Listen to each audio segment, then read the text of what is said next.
আমি নামাজ পড়তে গেলেও সবসময় রিক্সে থাকি যে জামাত শিবিরকে আমার পেটে পিঠে একটা খোঁচা মেরে দিল কিনা পুরি দিয়ে। তারা তো গুপ্ত ভয়ে যে কোনো সময় মেরে ফেলতে পারে, জঙ্গি স্টাইলে রক কেটে দেয়, হাতের রক কেটে দেয়, গলা এক কোপে ছুরি দিয়ে একদম কুখ্যাত সন্ত্রাসীকে এখনকার ডাকসুর ভিপি মেসেজ দিয়েছে সেই 18 বছর আগে শহীদ রাষ্ট্রপতি জিয়াউর রহমান।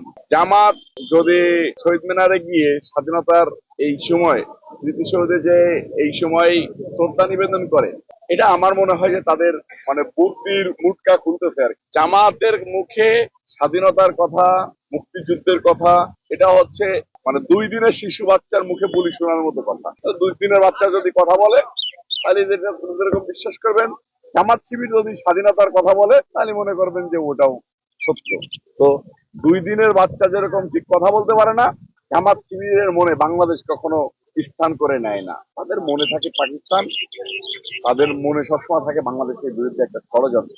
সবসময় সোশ্যাল মিডিয়াতে দেখতেছিলাম যে 52-তে তারা বাংলাদেশের বিরুদ্ধে ষড়যন্ত্র করেছে, তারা 71-এ বাংলাদেশের বিরুদ্ধে ষড়যন্ত্র করেছে, তারা 90-তে বাংলাদেশের বিরুদ্ধে ষড়যন্ত্র করেছে, তারা এই জুলাই আগস্ট আন্দোলনে এসেও আপনি দেখেন যে জামাত শিবিরের একটা লোক মাঠে নেমে মিছিল মিটিং করতে জুলাই আগস্ট আন্দোলনে কোনো ছবি আছে, কোনো ফুটেজ আছে? নেই। জামাত শিবির মানুষের লুঙ্গির নিচে থেকে পলিটিক্সটা করতে মানে গুপ্ত অনকাইন্ড বলতে পারেন যে আপনি জঙ্গি।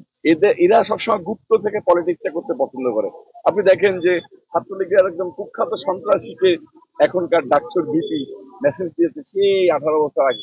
মানে ওইখানেও সার্বক্ষণিক একটা ব্যালেন্স করার চেষ্টা করেছে, এখনো মনে করেন একটা ব্যালেন্স করার চেষ্টা করে। আমি সবসময় আতঙ্কে থাকি যে আমার আশপাশে কতগুলো জামাত শিবির আছে গুপ্ত ভাবে, তারা দেশের জন্য কতটা ভয়ঙ্কর, আমার জন্য তো ভয়ঙ্কর বটেই।